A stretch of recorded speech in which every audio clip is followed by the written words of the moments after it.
Yan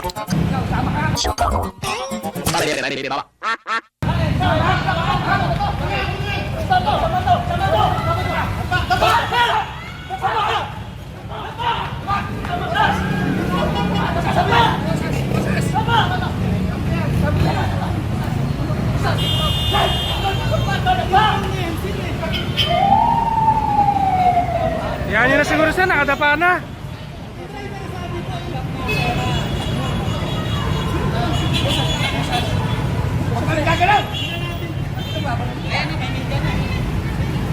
Tinapon mo yung ebidensya.